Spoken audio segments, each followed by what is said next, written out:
Event جو golden جبلی ہوئی آئین کی، اور اس تقریب کے بعد زرداری صاحب یکسر تبدیل ہو گئے ہیں. زرداری صاحب بالکل پاکستان پیپلز پارٹی کا موڈ ہی تبدیل ہو گیا ہے،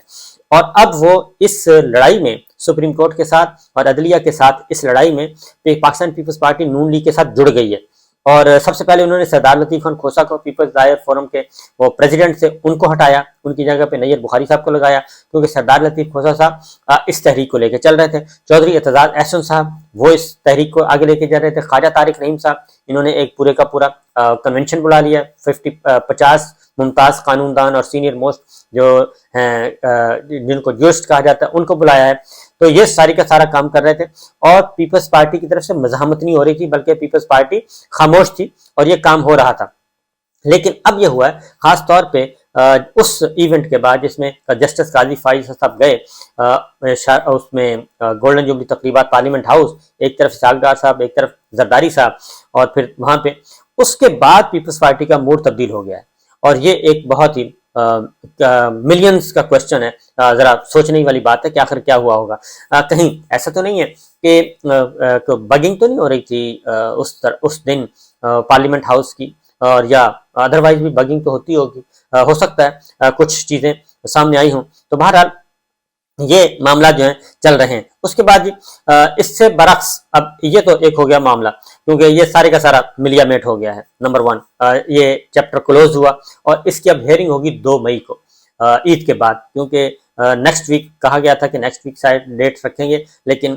چونکہ اگلے ہفتے 4 ورکنگ ڈیز ہیں، اور سپریم کورٹ آف پاکستان کے کچھ ججز جو ہیں وہ رجسٹری برانچز میں چلے جاتے ہیں، کراچی میں، کوئٹہ میں، پشاور میں، لاہور میں، تو اس لیے اب یہ سماعت 2 مئی تک ملتوی کر دی گئی ہے. اور اس کے بعد ایک سپریم پارلیمان میں پہلے تو صبح حکمراں اتحاد میں شامل جماعتوں کے نمائندہ وفد نے ایک پریس کانفرنس کی سپریم کورٹ آف پاکستان کے خلاف، اس بینچ کے خلاف، اور کہا گیا اب یہ آ گئے ہیں کہ فل کورٹ نہیں، اب یہ کہتے ہیں 2 سینئر ججز کو کیوں نہیں کیا گیا. تو جسٹس قاضی فائزہ صاحب تو آلریڈی دے چکے ہیں اپنی ججمنٹ، وہ تو حکم صادر کر کے منع کر چکے ہیں کہ یہ آپ کیس سن ہی نہیں سکتے.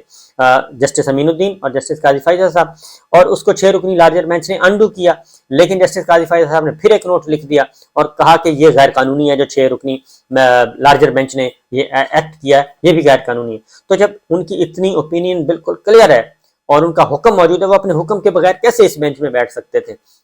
اس لیے البتہ جسٹس سردار طارق جو ہیں ان کو ایک وزڈم کے تحت، ایک حکمت عملی کے تحت وہ اس بینچ میں نہیں ہیں. تو یہ وزڈم، یہ حکمت عملی آنے والے دنوں میں سمجھ آ جائے گی، کیونکہ بہت ساری چیزیں جو ہیں وہ بے نقاب ہوئی ہیں، بہت ساری چیزیں انفولڈ ہوئی ہیں ان چند دنوں میں. کیونکہ جو چیز یہ ایک گریٹر پلان تھا، میں آپ کو بتا دوں بار بار جو اس بات میں گریٹر پلان تھا،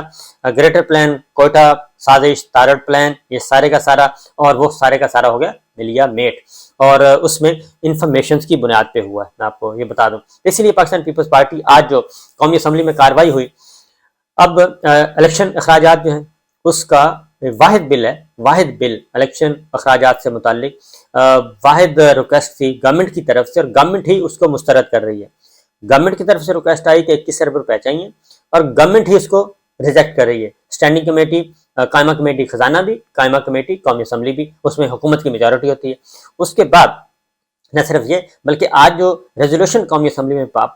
پیش کی گئی وہ پاکستان پیپلز پارٹی کی طرف سے پیش کی گئی، آغا رفیع اللہ، اور اس کے حق میں تقریریں ہوئیں وہ سید یوسف گیلانی صاحب کے صاحبزادے اور دیگر پیپلز پارٹی کے رہنماؤں نے کی، MNAs نے کی. تو یہ تو ہو رہا ہے معاملہ. اس سے آپ اندازہ کر سکتے ہیں کہ معاملہ اتنا سادہ نہیں تھا. یہ پھر ایک اور خبر آئی، وہ بھی سن لیں کہ خبر یہ آئی ہے کہ اب چیف جسٹس اور ججز کی ریٹائرمنٹ کی عمر جو ہے وہ کم کی جا رہی ہے. یہ اتنے بیوقوف ہیں کہ یہ کچھ بھی نہیں کر سکتے. بھائی ججز کی ریٹائرمنٹ کی عمر نہ اضافہ نہ کمی، یہ تو پرویز مشرف صاحب نہیں کر سکے تھے. جنرل ریٹائرڈ پرویز مشرف صاحب نہیں کر سکے تھے 99 سے 2002 تک. وہ جو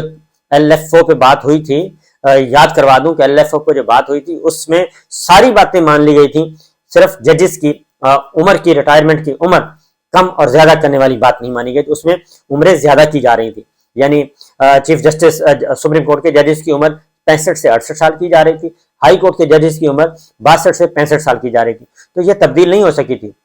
اس وقت کی اپوزیشن کے ساتھ LFO پہ جو طویل ترین مذاکرات ہوئے تھے باقی چیزیں منظور کر لی گئی تھی، یہ بالکل نہیں کی گئی تھی، تو وہ ایک ڈکٹیٹر نہیں کر سکا تو یہ کیا کر سکتے ہیں؟ یہ ایک دن کی بھی، ایک گھنٹے کی بھی ترمیم نہیں کر سکتے کہ 65 سال ایک دن نہیں بلکہ 65 سال ایک گھنٹہ بھی نہیں کر سکتے، اس لیے یہ سب کی سب گدڑ ڈھکی ہیں۔ جبکہ دوسری جانب سپریم کورٹ آف پاکستان میں آج ہوگا ہیئرنگ ہوگی 3 رکنی بینچ کے سامنے، ریکارڈ لے کے آنا ہے، سیکرٹری خزانہ گورنر اسٹیٹ بینک صاحب نے آنا ہے اور الیکشن کمیشن کے عملے میں بھی آنا ہے، اس میں جو اخراجات ہیں وہ نہیں دیے جا رہے، اور جبکہ دوسری جانب جو دستاویزات سامنے آئی ہیں اس میں صرف ایک مہینے میں گورنمنٹ نے 66 ارب روپے ترقیاتی کاموں کے لیے ترقیاتی بجٹ جاری کیے، 66 ارب روپے، اور پچھلے 9 مہینوں میں 316 ارب روپے جاری کر چکے ہیں جب سے آئے ہیں، 316 ارب۔ یہ کہاں پہ خرچ کیا جا رہا ہے؟ یہ ایم این ایس کو، ایم پی ایس کو مختلف حلقوں میں دیا جا رہا ہے، ترقیاتی بجٹ کے نام سے ترقیاتی فنڈ جاری کیے جا رہے ہیں، یعنی اتنی ہیوج اماؤنٹ کی جا رہی ہے تاکہ یہ حلقے سیدھے ہو جائیں اور عمران خان صاحب کا جو ہے اس کی مقبولیت کو کم کیا جا سکے، الیکشن جیتنے کے لیے یہ مینورنگ ہو رہی ہے، انجینئرنگ ہو رہی ہے۔ دوسری جانب ایک مہینے میں 66 ارب روپے جاری کیے گئے ہیں، جبکہ سپریم کورٹ آف پاکستان کے حکم پر پنجاب اور خیبر پختونخوا کا الیکشن جو کہ آئینی ذمہ داری ہے اس کے لیے 21 ارب روپے جاری نہیں کیے جا رہے، اور اب سپریم کورٹ میں اب پارلیمان میں پیپلز پارٹی اور نون لیگ متحد ہو گئے ہیں اور انہوں نے بھی کہا ہے کہ جی بجٹ یہ اخراجات نہیں ہیں۔ اسپیکر قومی اسمبلی نے بھی ریجیکٹ کر دیے یہ جو اخراجات مانگے گئے تھے قرارداد کے ذریعے، یہ بل مسترد کر دیا ہے۔ قائمہ کمیٹی قومی اسمبلی، قائمہ کمیٹی سینٹ، انہوں نے بھی مسترد کر دیا ہے کہ حکومتی بل حکومتی ہی ارکان جو ہے وہ مسترد کر رہے ہیں، اس سے بڑی میچ فکسنگ اور کیا ہو سکتی ہے۔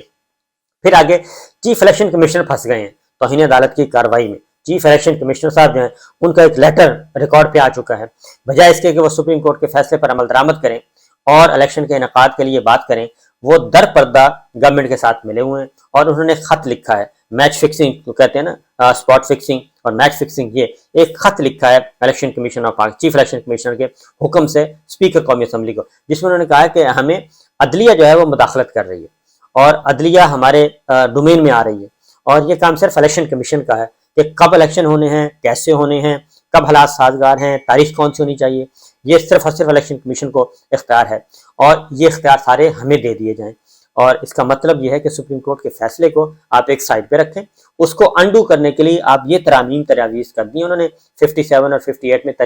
ترامیم کر لیں، یہ اختیار ہمیں آ جائے گا، سپریم کورٹ کا فیصلہ خود بخود ہی انڈو ہو جائے گا۔ یہ ایک پلاننگ کی جا رہی ہے، کی جا چکی ہے۔ تو اب ظاہر ہے سپریم کورٹ آف پاکستان بھی تو جاگ رہی ہے، وہ بیٹھی ہے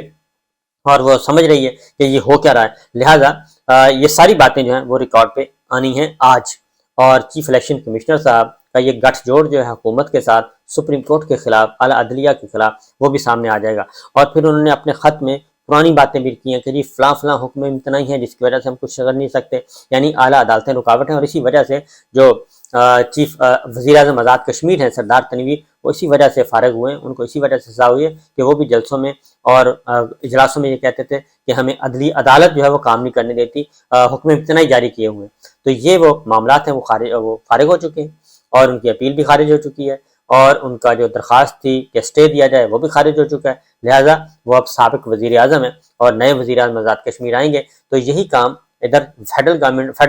ہمارے پاکستان میں یہ کام ہو رہا ہے، حکمراں اتحاد کر رہا ہے۔ تو ذرا سوچئے کہ آخر کیا ہوا ہوگا کہ پاکستان پیپلز پارٹی کا موڈ جو ہے وہ تبدیل ہوتا ہوا نظر آ رہا ہے، اور وہ بھی اب نون لیگ کے ساتھ جڑ گئی ہے۔ نہیں ایسا تو نہیں ہے، گولڈن جوبلی تقریبات میں سارے معاملات طے پا چکے ہیں، اور کچھ بگنگ بھی ہو گئی ہے۔ اجازت دیجیے، اللہ حافظ۔